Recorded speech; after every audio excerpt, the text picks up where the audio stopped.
ನಮ್ಮನ್ನು ಬಹಳವಾಗಿ ಪ್ರೀತಿಸುವಂತ ನಮ್ಮ ತಂದೆಯಾದ ದೇವರೇ, ನಿಮ್ಮ ಪರಿಶುದ್ಧ ನಾಮಕ್ಕೆ ಸ್ತೋತ್ರವಾಗಲಿ. ಹೌದು ಸ್ವಾಮಿ, ನಮ್ಮ ಈ ಒಂದು ಕೊನೆ ಉಸಿರಿರೋ ತನಕ ನಿಮ್ಮನ್ನು ನಾವು ಪ್ರೀತಿಸುತ್ತೇವೆ ಅಪ್ಪ. ನಿಮಗಾಗಿ ಸಾಕ್ಷಿಯಾಗಿ ಜೀವಿಸ್ತೇವೆ ಕರ್ತನೆ. ಜಾಯ್ನ್ ಆಗುವಂತ ಎಲ್ಲ ನಿನ್ನ ಮಕ್ಕಳನ್ನ ಆಶೀರ್ವದಿಸಿರಿ.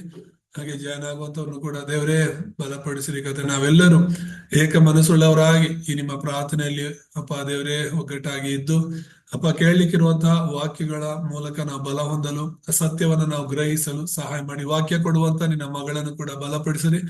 ಯಾರಿಗೂ ಯಾವುದೇ ಒಂದು ನೆಟ್ವರ್ಕ್ ಇಶ್ಯೂ ಆಗದ ಹಾಗೆ ಅಪ್ಪ ನೀ ತಾನೇ ಆಶೀರ್ವದಿಸಿ ದೇವರೇ ಈ ಒಂದು ಪ್ರಾರ್ಥನೆಯನ್ನ ನಡೆಸಬೇಕಾಗಿ ಯೇಸು ನಾಮದಲ್ಲಿ ಪ್ರಾರ್ಥಿಸ್ತೇನೆ ತಂದೆ, ಆಮೇನ್.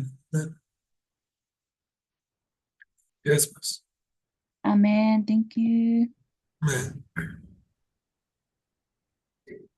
Okay, we continue with our message to correctly understand the spiritual problem.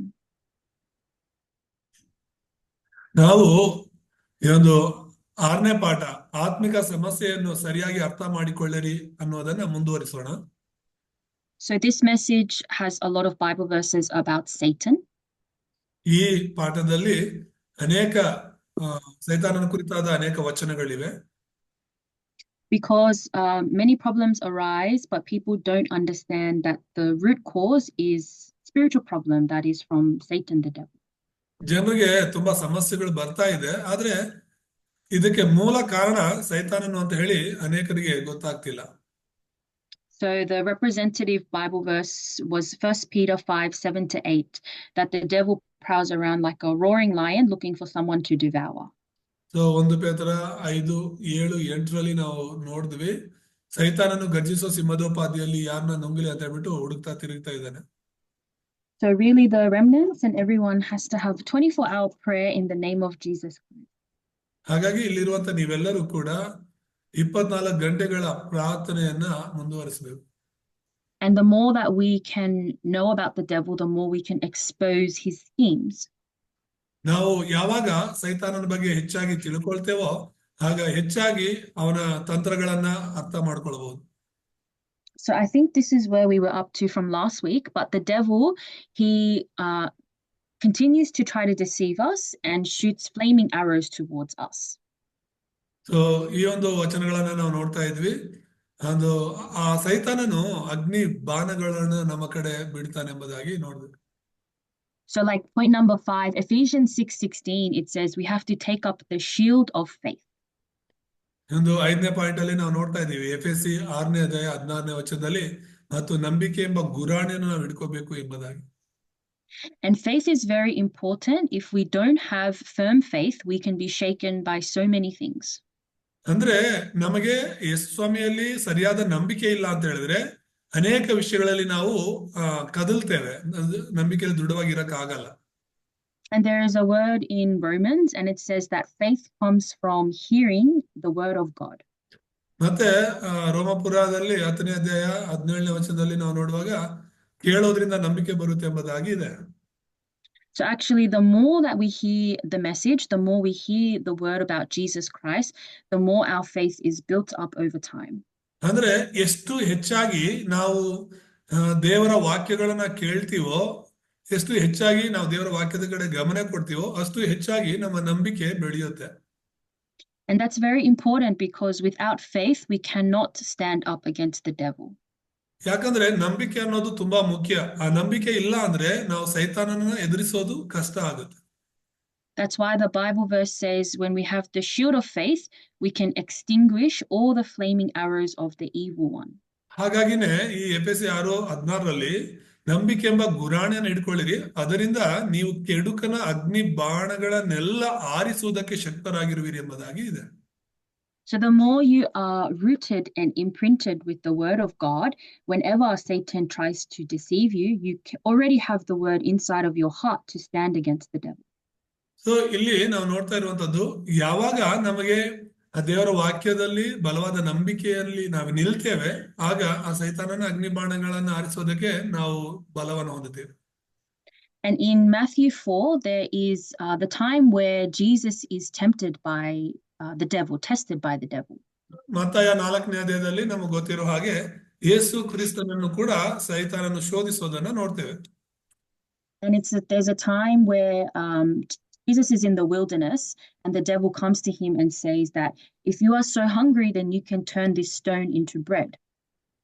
So, ಯೇಸು ಸ್ವಾಮಿ 40 ದಿನ ಉಪವಾಸವಿದ್ದು ಅರಣ್ಯದಲ್ಲಿರುವ ಸಮಯದಲ್ಲಿ ಆ ಶೋಧಕನು ಯೇಸು ಸ್ವಾಮಿಯ ಬಳಿಗೆ ಬಂದು ಹೇಳುವಂತ ಮಾತು, ನೀನು ದೇವರ ಮಗನಾಗಿದ್ದರೆ ಈ ಕಲ್ಲುಗಳನ್ನು ರೊಟ್ಟಿಯಾಗಿ ಮಾಡು ಎಂಬುದಾಗಿ.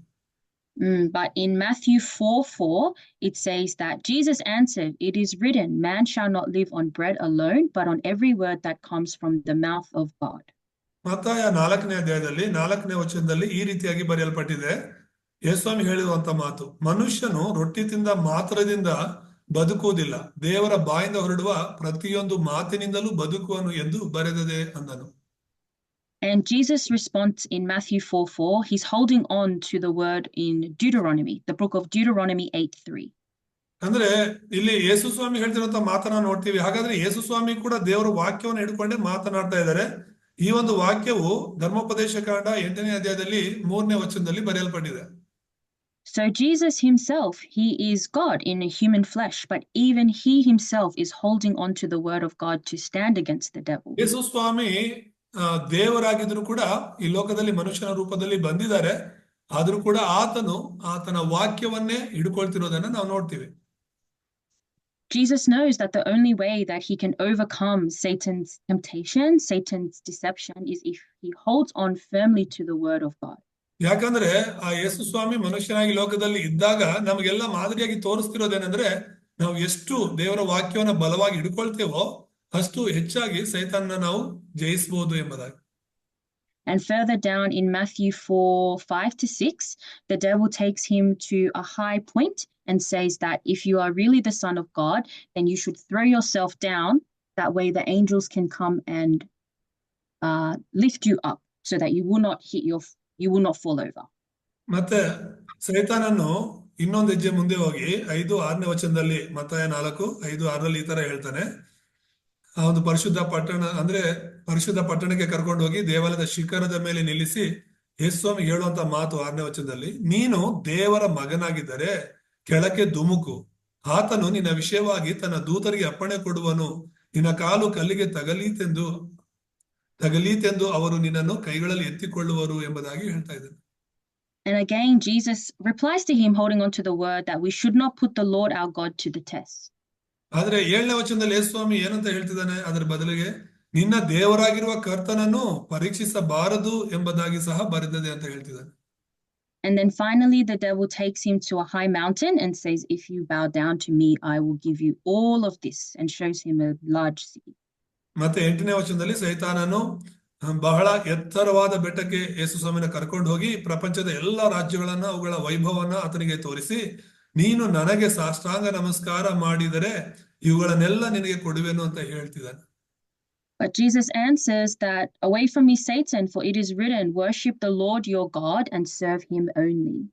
ಅದಕ್ಕೆ ಬದಲಾಗಿ ಯೇಸು ಸ್ವಾಮಿ 10ನೇ ವಚನದಲ್ಲಿ ಏನಂತ ಹೇಳ್ತಿದ್ದಾರೆ, ಸೈತಾನನೇ ನೀನು ತೊಲಗಿ ಹೋಗು, ನಿನ್ನ ದೇವರಾಗಿರುವ ಕರ್ತನಿಗೆ ಅಡ್ಡ ಬಿದ್ದು ಆತನೊಬ್ಬನನ್ನೇ ಆರಾಧಿಸಬೇಕು ಎಂಬುದಾಗಿ ಬರೆದಿದೆ ಎಂದು ಹೇಳ್ತಿದ್ದಾನೆ. So this is all coming from Matthew. Sorry, I didn't put on the text, but Matthew chapter 4. So ಇವೆಲ್ಲವೂ ಕೂಡ ಮತ್ತಾಯನು ಬರೆದ ಸುವಾರ್ತೆಯಲ್ಲಿ 4ನೇ ಅಧ್ಯಾಯದಲ್ಲಿ ಬರ್ತಿರುವಂತ ವಿಷಯಗಳು. And I'm just highlighting this because it shows that when we are tempted by the devil, when the devil comes to try to deceive us, we have to hold on to the promise of God in the Bible. ಅಂದ್ರೆ ಸೈತಾನನು ನಮ್ಮೆಲ್ಲರ ಜೀವನದಲ್ಲಿ ಒಂದಲ್ಲ ಇನ್ನೊಂದ್ಸಲಿ ಶೋಧಿಸೋದಕ್ಕೆ ಬರ್ತಾನೆ. ಆ ಸಮಯದಲ್ಲಿ ನಮಗೆ ದೇವರ ವಾಕ್ಯದ ಅರಿವಿಲ್ಲ, ದೇವರ ವಾಕ್ಯ ನಮ್ಮಲ್ಲಿ ಇಲ್ಲ ಅಂತ ಹೇಳಿದ್ರೆ ಖಂಡಿತ ನಾವು ಸೋಲ್ಬೇಕಾಗುತ್ತೆ. There are many Bible verses, so it's hard to know everything. But if we know the very important Bible verses, the representative ones, then we can really stand against the devil. Bible ಅಲ್ಲಿ ಅನೇಕ ವಚನಗಳಿದೆ, ಆದ್ರೆ ಅತ್ಯಂತ ಪ್ರಾಮುಖ್ಯವಾದ ವಚನಗಳನ್ನ ನಾವು ನೆನಪಲ್ಲಿ ಇಟ್ಕೊಳ್ಳೋದಾದ್ರೆ ಖಂಡಿತವಾಗ್ಲೂ ಜಯದ ಜೀವಿತವನ್ನು ಜೀವಿಸಬಹುದು. For example, one of my favorites is John 1:12, that we have the right to be the child of God. ನನಗೆ ವೈಯಕ್ತಿಕವಾಗಿ ಹೇಳಬೇಕಂದ್ರೆ ನನ್ನ ಕುರಿತಾಗಿ ಯೋಹಾನ ಸುವಾರ್ತೆ 1ನೇ ಅಧ್ಯಾಯ 12ನೇ ವಚನ ನನ್ನ ಒಂದು ಅತ್ಯುತ್ತಮ ವಚನಗಳಲ್ಲಿ ಒಂದಾಗಿದೆ. And that's a very important Bible verse because as a child of God, there's so many blessings that flow on from being a child of God. ಯಾಕೆ ನಾನು ಆ ವಚನವನ್ನ ನನ್ನ ಒಡಂಬಡಿಕೆ ವಚನವಾಗಿ ಇಟ್ಕೊಳ್ತೀನಿ ಅಂತ ಹೇಳಿದ್ರೆ, ಯಾರೆಲ್ಲ ದೇವ್ರ ಮಕ್ಕಳು ಆಗ್ತಾರೋ ಅವ್ರ ಜೀವನದಲ್ಲಿ ಎಲ್ಲಾ ತರದ ಆಶೀರ್ವಾದಗಳು ಬರುತ್ತೆ ಅಂತ ನಾನು ನಂಬ್ತೀನಿ. So we have to say, because I am a child of God, I know that God will never leave me. God will never let me be overcome by the devil. ನಮ್ಮಲ್ಲಿ ಆ ನಂಬಿಕೆ ಇರಬೇಕು. ನಾನು ದೇವರ ಮಗನು ಆಗಿರೋದ್ರಿಂದ ಅಷ್ಟು ಬೇಗ ನಾನು ಸೈತಾನನಿಗೆ ಸೋಲೋದಕ್ಕೆ ಸಾಧ್ಯವಿಲ್ಲ ಎಂಬುದಾಗಿ. But like 1 Peter 5:7-8, the Bible says the devil prowls around. So the devil never gives up. So ಈ ವಚನಗಳಲ್ಲಿ ನಾವು ಈಗಾಗಲೇ ನೋಡ್ಕೊಂಡ ಹಾಗೆ ಪೇತ್ರ 5ನೇ ಅಧ್ಯಾಯ 7-8ರಲ್ಲಿ ನೋಡಿದ್ವಿ. ಆ ಗರ್ಜಿಸುವ ಸಿಂಹದೋಪಾದಿಯಲ್ಲಿ ಸೈತಾನನು ಯಾರನ್ನ ನುಂಗಲಿ ಅಂತ ಹುಡುಕ್ತಾ ತಿರುಗ್ತಾ ಇದ್ದಾನೆ. Actually, the devil does give up. The devil gives up when he sees our faith, when he sees that we are standing firm and we won't be deceived by his lies. ಆ ಸೈತಾನನು ಗರ್ಜಿಸುವ ಸಿಂಹದೋಪಾದಿಯಲ್ಲಿ ಬಂದರೂ ಕೂಡ ನಾವು ಯೇಸು ಕ್ರಿಸ್ತನಲ್ಲಿ ಒಂದು ದೃಢವಾದ ನಂಬಿಕೆಯಲ್ಲಿ ನಿಂತಿದ್ದೀವಿ, ವಚನದಲ್ಲಿ ನಿಂತಿದ್ದೀವಿ ಅಂತ ಹೇಳಿದ್ರೆ ನಮ್ಮನ್ನ ನೋಡಿ ಸೈತಾನನು ಓಡಿ ಹೋಗ್ತಾನೆ. And number 6, Satan disguises as an angel of light. That's 2 Corinthians 11:14. 6ನೇದಾಗಿ ನಾವು ನೋಡ್ತಾ ಇದ್ವಿ, ಪ್ರಕಾಶ ರೂಪವುಳ್ಳ ದೇವದೂತನ ವೇಷವನ್ನು ಹಾಕಿಕೊಳ್ಳುತ್ತಾನೆ ಅಂತ ಹೇಳಿ. ಅದು 2 ಕೊರಿಂಥ 11:14ರಲ್ಲಿ ನೋಡಬಹುದು.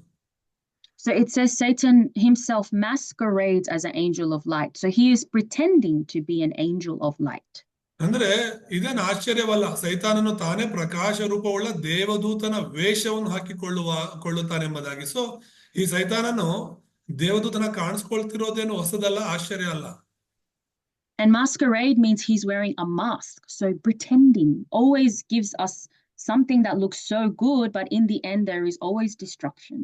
ವೇಷ ಹಾಕೊಳ್ಳೋದು ಅಂತ ನಿಮ್ಗೆ ಗೊತ್ತು ತಾನೆ. ಅಂದ್ರೆ ಅವರು ಆಗದೆ ಇರೋದನ್ನ ತೋರ್ಸ್ಕೊಳ್ಳೋದು, ಅವ್ರಲ್ಲದೆ ಇರೋದನ್ನ ಹೊರಗಡೆ ತೋರ್ಸ್ಕೊಳ್ಳೋದು. ಸೊ ಸೈತಾನನು ದೇವದೂತನಲ್ಲ, ಆದ್ರೆ ದೇವದೂತನ ವೇಷವನ್ನ ಹಾಕೊಂಡಿದ್ದಾನೆ. ಸಮಯ ಬಂದಾಗ ಅದು ಹೊರಗಡೆ ಬರುತ್ತೆ. So there's one gospel letter message. It's called Prayer is a Spiritual Science. ನಾವು 10 ಸ್ವಾರ್ಥ ಪತ್ರಿಕೆಗಳನ್ನ ಓದ್ತಿದೀವಿ, ಧ್ಯಾನ ಮಾಡ್ತಿದೀವಿ. ಸೊ ಅದರಲ್ಲಿ ಒಂದು ಪಾಠ ಬಂದು ಪ್ರಾರ್ಥನೆಯು ಆತ್ಮಿಕ ವಿಷಯವಾಗಿದೆ ಎಂಬುದಾಗಿ ನೋಡ್ತಿದೀವಿ.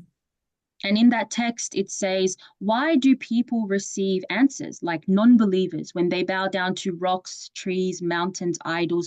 Why do they receive answers to prayer? So ಅದರಲ್ಲಿ ಅಂದ್ರೆ ಪ್ರಾರ್ಥನೆಯು ಆತ್ಮಿಕ ವಿಜ್ಞಾನವಾಗಿದೆ ಅನ್ನುವಂತ ಒಂದು ಸ್ವಾರ್ಥ ಪತ್ರಿಕೆಯಲ್ಲಿ ಒಂದು ಪಾಯಿಂಟ್ ಇದೆ. ಏನು ಅಂತ ಹೇಳಿದ್ರೆ, ಅನ್ಯ ಜನರು ಕೂಡ ಪ್ರಾರ್ಥನೆಗಳು ಮಾಡಿ, ಪೂಜೆಗಳು ಮಾಡಿ ಉತ್ತರಗಳನ್ನ ಪಡ್ಕೊಳ್ತಾರೆ, ಯಾಕೆ ಎಂಬುದಾಗಿ. But the answer actually comes out that their prayer is going towards demons. Their prayer is going towards Satan. ಅದರ ಉತ್ತರ ಏನು ಅಂತ ಹೇಳಿದ್ರೆ, ಅವರು ಮಾಡುವಂತ ಎಲ್ಲಾ ಪೂಜೆಗಳು, ಎಲ್ಲಾ ಯಜ್ಞಗಳು ದೇವ್ರಿಗಲ್ಲ, ಅವು ಸೈತಾನನಿಗೆ ಹೋಗುತ್ತೆ. So it seems like they're receiving answer, looks like they're receiving a blessing, it looks like they're receiving so many good things in their life, but this is Satan disguising himself, pretending to give them answers to their prayers. ಅನ್ಯ ಜನರು ಮಾಡುವಂತ ಎಲ್ಲಾ ಪ್ರಾರ್ಥನೆಗಳಿಗೆ, ಎಲ್ಲಾ ಪೂಜೆ ಪುನಸ್ಕಾರಗಳಿಗೆ ಸೈತಾನನ ಉತ್ತರಗಳನ್ನು ಕೊಡ್ತಾ ಇದ್ದಾನೆ. ಅದನ್ನ ನೋಡಿ ಅನ್ಯ ಜನರು ಕೂಡ ಅವರೇ ನಿಜವಾದ ದೇವರು ಅಂತ ನಂಬಿಕೊಂಡು ಮೋಸ ಹೋಗ್ತಾ ಇದ್ದಾರೆ. So I want to give one Bible verse here we can read. It's 1 Corinthians 10:20. ಇಲ್ಲೊಂದು ವಚನವನ್ನ ನಾವು ಓದ್ಕೊಳ್ಳೋಣ.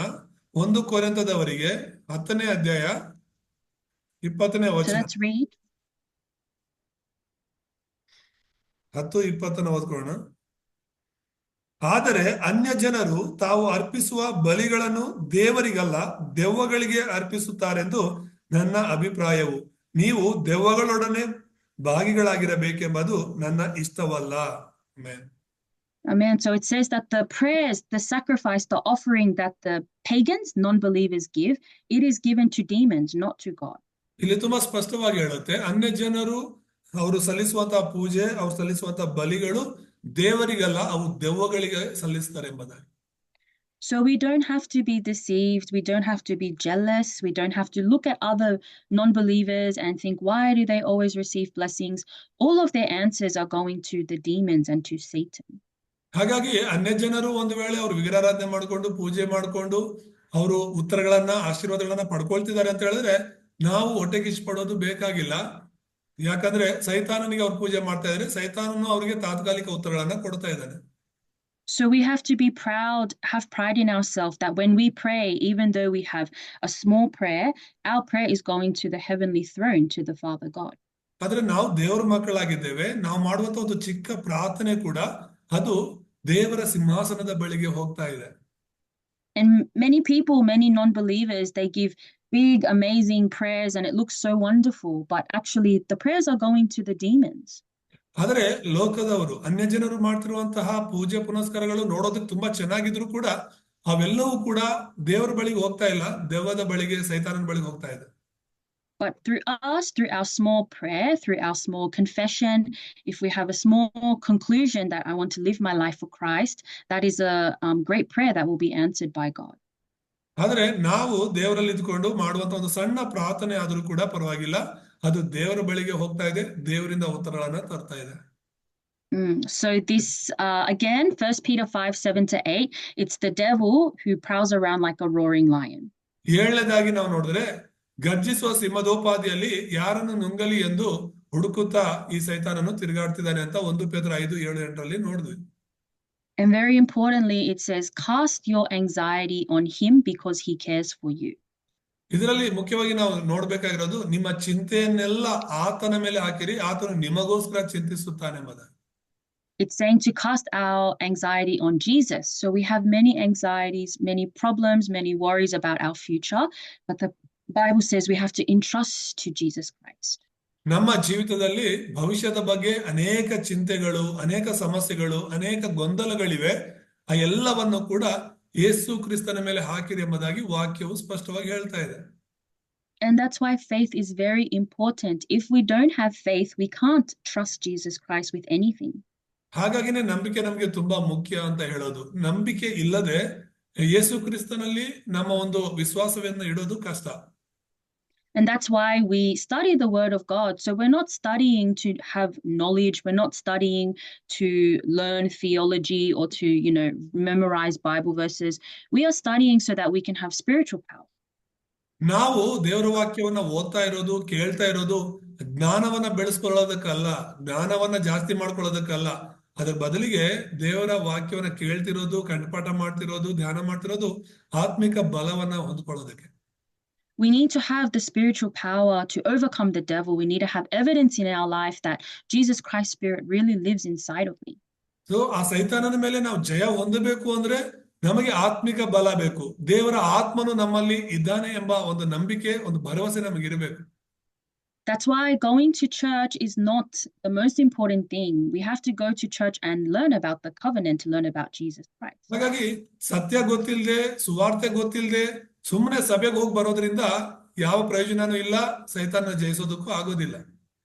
Because going to church, singing the songs, reading the Bible, if we do not receive a spiritual revival, spiritual strength from that word, we cannot do anything. ಈಗ ಏನೋ ಹೆಸರು ಮಾತ್ರ ನಾವು ಸಭೆಗೆ, ಭಾನುವಾರ ಸಭೆಗೆ ಹೋಗ್ತಿರ್ತೀವಿ, ಹಾಡಾಡ್ತೀವಿ, ಆರಾಧನೆ ಮಾಡ್ತೀವಿ, ವಾಕ್ಯ ಕೇಳಿಸ್ಕೊಡ್ತೀವಿ, ಬಂದ್ಬಿಡ್ತೀವಿ. ಇದನ್ನ ವಾರ ಸುಮ್ಮನೆ ಮಾಡೋದ್ರಿಂದ ಪ್ರಯೋಜನ ಏನಿಲ್ಲ. ಅದನ್ನ ನಿಜವಾಗ್ಲೂ ನಮ್ಮ ಮನಸ್ಫೂರ್ತಿಯಾಗಿ ಆ ಸತ್ಯವನ್ನ ಅರ್ಥ ಮಾಡಿಕೊಂಡು ಪ್ರಾರ್ಥನೆ ಮಾಡೋದ್ರಿಂದಲೇ ನಾವು ಹೆಚ್ಚಿನ ಆತ್ಮಿಕ ಬಲವನ್ನ ಹೊಂದ್ಕೊಳ್ತೀವಿ, ನಮ್ಮ ಆತ್ಮ ಉಜ್ಜೀವನಗೊಳ್ಳುತ್ತೆ. Because the scripture says that the word of God is alive and active. We are learning about a living word, not a dead word. ಯಾಕಂದ್ರೆ ಇಬ್ರಿಯಲ್ಲಿ 4:12 ನಾವು ನೋಡ್ತೇವೆ, ದೇವರ ವಾಕ್ಯವು ಅದು ಸಜೀವವುಳ್ಳದ್ದು ಮತ್ತು ಕಾರ್ಯಸಾಧಕವಾದದ್ದು ಎಂಬುದಾಗಿ. ನಾವು ಓದ್ತಿರುವಂತಹ, ಕೇಳ್ತಿರುವಂತಹ ವಾಕ್ಯ ಸತ್ತಂತ ವಾಕ್ಯ ಅಲ್ಲ, ಅದು ಜೀವವುಳ್ಳ ವಾಕ್ಯವಾಗಿದೆ. So even though we look at the same Bible verses a lot of the time, it's a living word. So the word is building itself up continuously. The Holy Spirit works to give us a new answer from that same Bible verse. ಕೆಲವು ವಚನಗಳನ್ನ ನೀವು ಪದೇ ಕೇಳಿಸ್ತಿರೋ ತರ ಅಥವಾ ಓದ್ತಿರೋ ತರ ಅನಿಸ್ತಿರ್ಬೋದು. ಆದ್ರೆ ನೀವೆಷ್ಟು ಸಲ ಅದನ್ನ ಓದ್ತಿರೋ, ಕೇಳಿಸ್ಕೊಂತಿರೋ, ಅದು ಅಷ್ಟು ಮಟ್ಟಿಗೆ ಆತ್ಮಿಕವಾಗಿ ನಮ್ಮನ್ನ ಬಲಪಡಿಸುತ್ತೆ ಅನ್ನೋದನ್ನ ಮರಿಬೇಡಿ. And I tell you, the devil really hates for us to be a spiritual person. ನಾವು ಆತ್ಮಿಕ ವ್ಯಕ್ತಿಗಳಾಗಿ ಇರೋದನ್ನ ಸೈತಾನನು ದ್ವೇಷಿಸ್ತಾನೆ. The devil wants us to be physical, just use physical eyes and live a physical life. ಸೈತಾನನು ಇಷ್ಟಪಡೋದೇನು ಗೊತ್ತಾ?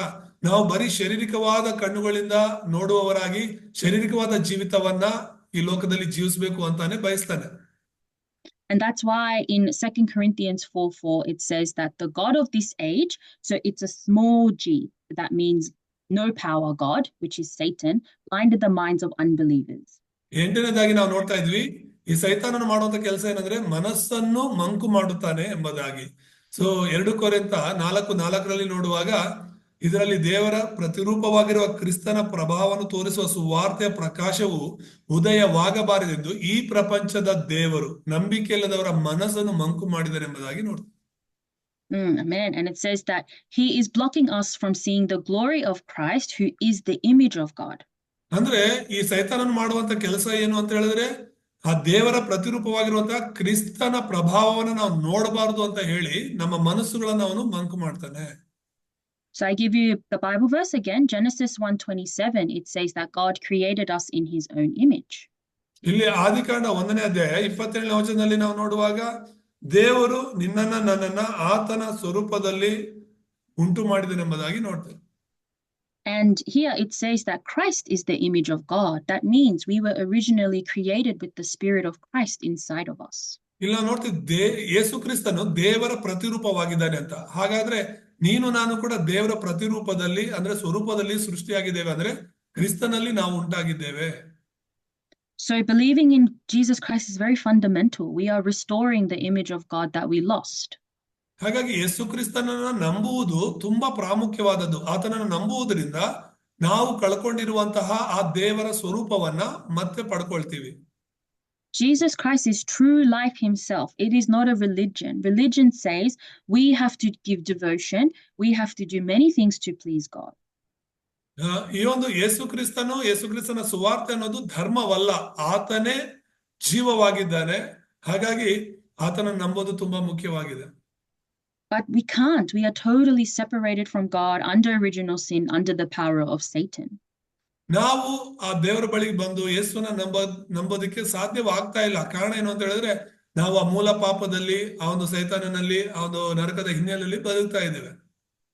So the gospel is that God came to us while we were still sinners, while we did nothing to deserve our salvation. By his own grace and mercy, he came to us and gave us true life.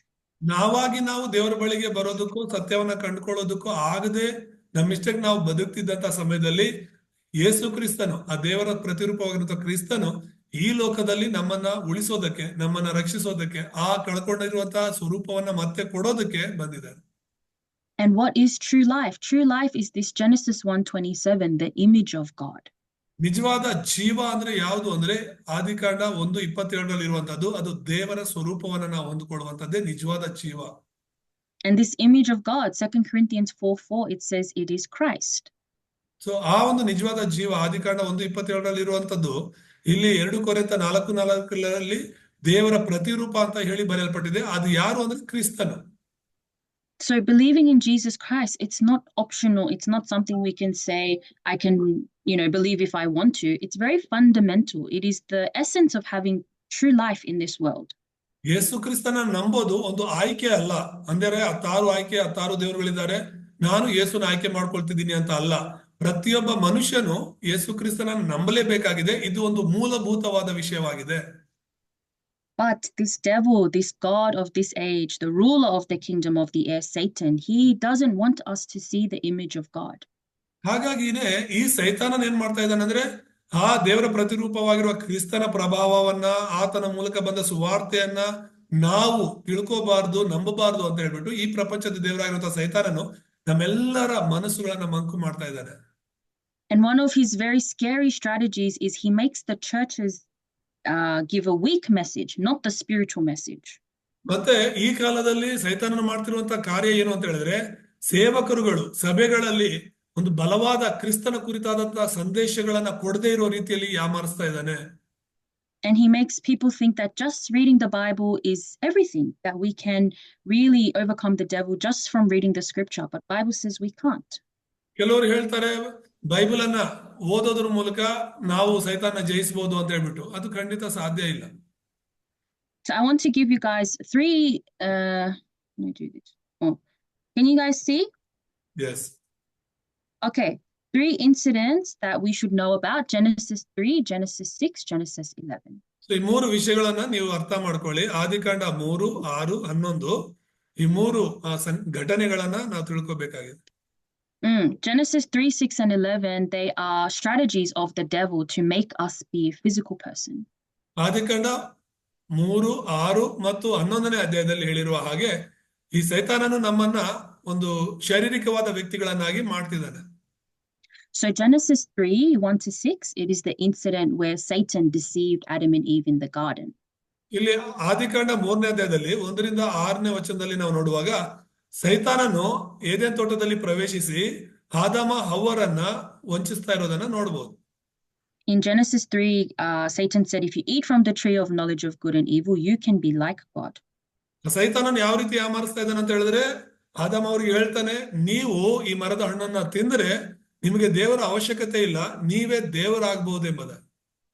And this is the incident that we know was the original sin, the fall of humankind.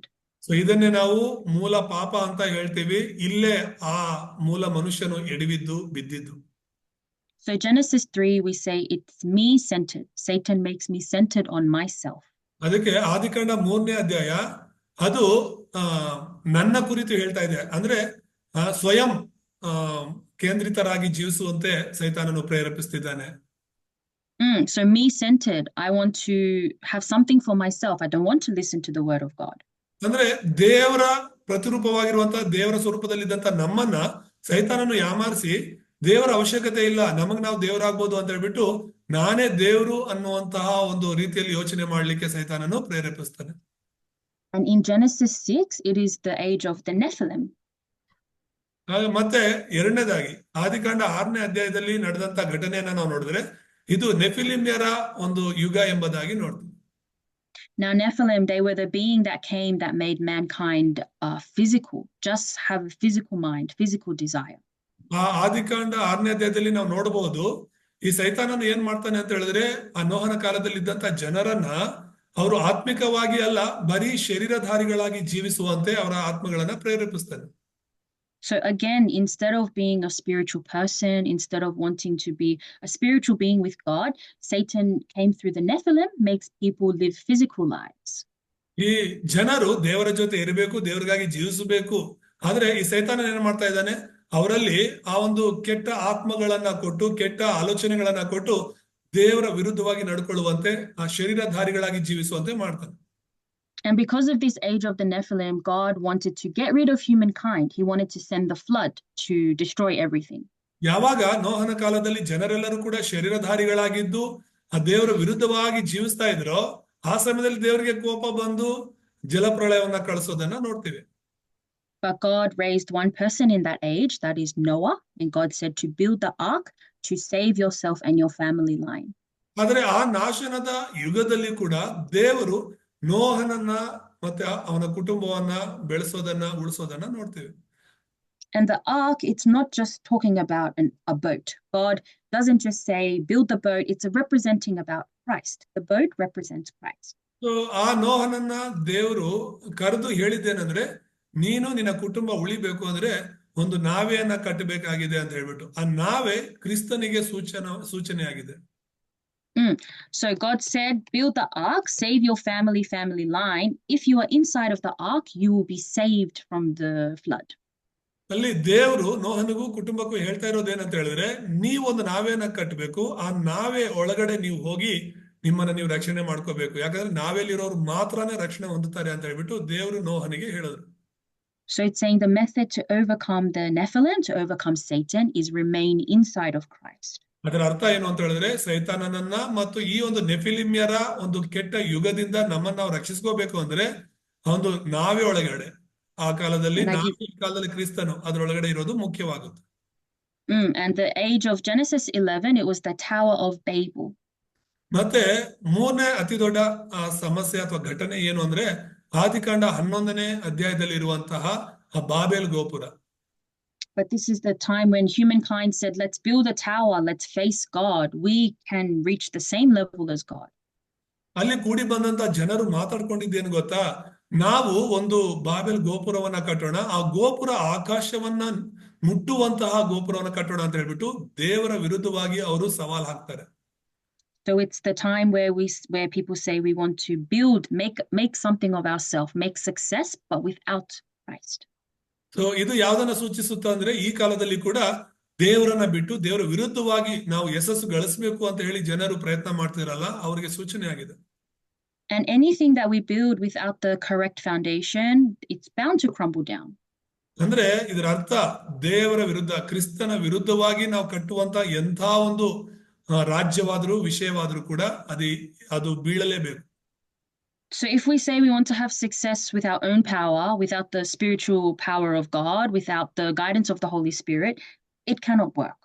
ಅಂದ್ರೆ ಕ್ರಿಸ್ತನಿಲ್ಲದೆ, ಆತ್ಮಿಕ ಬಲವಿಲ್ಲದೆ, ಪರಿಶುದ್ಧಾತ್ಮನ ಮಾರ್ಗದರ್ಶನವಿಲ್ಲದೆ ನಾವು ಏನೇ ಮಾಡಕ್ ಹೋದ್ರು ಕೂಡ ಅದು ಬಿದ್ದು ಹೋಗದೆ ಬೇರೆ ದಾರಿ ಇಲ್ಲ. And at this time in Genesis 11, God called Abraham. ಮತ್ತೆ ಅಂತ ಒಂದು ಬಾಬೆಲಿನ ಒಂದು ಸಮಸ್ಯೆ ಇರುವಂತ ಸಮಯದಲ್ಲೇ ದೇವರು ಅಬ್ರಹಾಮನನ್ನ ಕರೆದನು. So it's a deep content, but Genesis 3, 6, and 11, it is the strategy of Satan to make humankind physical.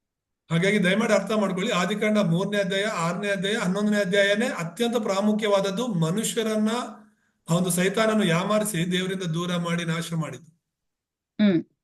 This one, Genesis 3:21, remnants, you must read Genesis 3:21, garments of skin. So ಇದರಲ್ಲಿ ಆದಿಕಾಂಡ 3:21 ತುಂಬಾ ಮುಖ್ಯವಾದದ್ದು. ಇಲ್ಲಿರುವಂತ ಎಲ್ಲ ದೇವರ ಮಕ್ಕಳು ಇದನ್ನ ಆಮೇಲೆ ಓದ್ಕೋಬೇಕಾಗಿ ಕೇಳ್ಕೊಳ್ತೇನೆ. Sorry, limited time, but I'll explain a lot more in the future. But every time that Satan tried to make a problem, God always gave a solution through the covenant. ಸಮಯ ಇಲ್ದಿರೋದ್ರಿಂದ ಮುಂದಿನ ದಿನಗಳಲ್ಲಿ ಇನ್ನೂ ಹೆಚ್ಚಾಗಿ ಇದರ ಬಗ್ಗೆ ನಾನು ಹೇಳ್ತೇನೆ. ಯಾವಾಗೆಲ್ಲ ಸಮಸ್ಯೆ ಬಂತೋ ದೇವರೇ ಒಂದು ಪರಿಹಾರವನ್ನು ಕೊಟ್ಟಿರೋದನ್ನ ನೋಡ್ಬೋದು. Yeah, so remember, even though the devil is alive and working, prowling around like a roaring lion, God always gave his solution. And the absolute solution, Genesis 3:15, the offspring of the woman. ಆದಿಕಾಂಡ 3:21 ಒಂದು ಚರ್ಮದ ಅಂಗಿಗಳನ್ನ ಮಾಡ್ಕೊಟ್ಟಿರೋದನ್ನ ನೋಡ್ತೀವಿ. ಅದು ರಕ್ತಕ್ಕೆ ಸೂಚಿಸುತ್ತೆ. ಹಾಗೆ ಆದಿಕಾಂಡ 3:15 ಸ್ತ್ರೀ ಸಂತಾನವನ್ನು ಸೂಚಿಸುತ್ತೆ. ಅದು ಕ್ರಿಸ್ತನು. ಅಂದ್ರೆ ಸಮಸ್ಯೆ ಬಂದಾಗೆಲ್ಲ ದೇವರು ಅದಕ್ಕೆ ಪರಿಹಾರ ಕೊಡ್ತಿರೋದನ್ನ ನೋಡ್ತಿದ್ವಿ. So through the methods of the world, through the physical things, the devil makes us feel like we want to have those things just with physical eyes. ಅಂದ್ರೆ ಸೈತಾನನು ಈ ಲೋಕದ ವಿಷಯಗಳಿಂದ ನಮ್ಮನ್ನ ಯಾಮಾರಿಸಬೇಕು ಅಂತ ಇರ್ತಾನೆ. ನಾವು ಶಾರೀರಿಕವಾಗಿ ಎಲ್ಲವನ್ನ ನೋಡ್ಬೇಕು ಅಂತಾನೆ ಸೈತಾನನು ಪ್ರಯತ್ನಿಸ್ತಾನೆ. But remnants, you possess the fundamental power. That's Genesis 1:27. You have the image of God inside of you. ಹಾಗಾಗಿ ಇಲ್ಲಿರುವಂತಹ ಎಲ್ಲ ಉಳಿದವರು ದೇವರ ಮಕ್ಕಳು ಒಂದು ಆದಿಕಾಂಡ 1:27 ಒಂದು ವಚನದ ಹಾಗೆ ನಾವೆಲ್ಲರೂ ಕೂಡ ದೇವರ ಸ್ವರೂಪವನ್ನ ಹೊಂದಿಕೊಂಡಿದ್ದೇವೆ. ಅದು ಮೂಲಭೂತ ಬಲವಾಗಿದೆ. That's the greatest blessing. That's the greatest power. That's how you can challenge everything for your studies, through the image of God. ದೇವರ ಸ್ವರೂಪದಲ್ಲಿ ನಾನು ಇದ್ದೀನಿ. ಆ ದೇವರ ಸ್ವರೂಪನ ಯೇಸು ಕ್ರಿಸ್ತನ ಮೂಲಕ ಅದನ್ನ ಕೊಟ್ಟಿದ್ದಾರೆ ಅಂತ ಹೇಳ್ಬಿಟ್ಟು ಅದರ ಮೂಲಕ ನೀವು ನಿಮ್ಮ ಒಂದು ವಿದ್ಯಾಭ್ಯಾಸವನ್ನಾಗ್ಲಿ, ನೀವು ಮಾಡೋ ಕೆಲಸವನ್ನಾಗ್ಲಿ ಸವಾಲ್ ಹಾಕ್ಬೋದು. So remember, never be deceived by the devil. Always have the word of God imprinted in your heart. Have your own message inside of you. That way you can overcome the devil's schemes. ಹಾಗಾಗಿ ಸೈತಾನನ ಆಲೋಚನೆಗಳಿಂದ ನೀವು ಯಾರು ಕೂಡ ಮೋಸ ಹೋಗಬಾರದು. ಯಾವಾಗ್ಲೂ ಯೇಸುವಿನ ವಾಕ್ಯಗಳನ್ನ ನಿಮ್ಮ ಹೃದಯದಲ್ಲಿ ಇಟ್ಕೊಳ್ಳಿ. ಅದರ ಮೂಲಕ ನೀವು ಸೈತಾನ ಜಯಿಸಬಹುದು. So we have limited time. So Pastor Simon will pray and we will conclude. ಸಮಯ ಆಯ್ತು, ಪ್ರಾರ್ಥನೆ ಮಾಡ್ಕೊಳ್ಳೋಣ. ನಮ್ಮನ್ನು ಬಹಳವಾಗಿ ಪ್ರೀತಿಸುವಂತ ನಮ್ಮ ತಂದೆಯಾದ ದೇವರೇ, ನಿಮ್ಮ ಪರಿಶುದ್ಧ ನಾಮಕ್ಕೆ ಸ್ತೋತ್ರವಾಗಲಿ. ಈ ಸಮಯದಲ್ಲಿ ಕೂಡಿ ಬಂದಿರುವಂತ ಎಲ್ಲ ನಿನ್ನ ಮಕ್ಕಳನ್ನ ಇವತ್ತು ಕೇಳಿರುವಂತ ವಾಕ್ಯದ ಮೂಲಕ ಬಲ ಹೊಂದಲು ಸಹಾಯ ಮಾಡಿ. ವಾಕ್ಯ ಕೊಟ್ಟ ನಿನ್ನ ಮಗಳನ್ನು ಕೂಡ ಆಶೀರ್ವದಿಸಿ. ಯೇಸು ನಾಮದಲ್ಲಿ ಪ್ರಾರ್ಥಿಸ್ತೇವೆ ತಂದೆ. ಆಮೆನ್.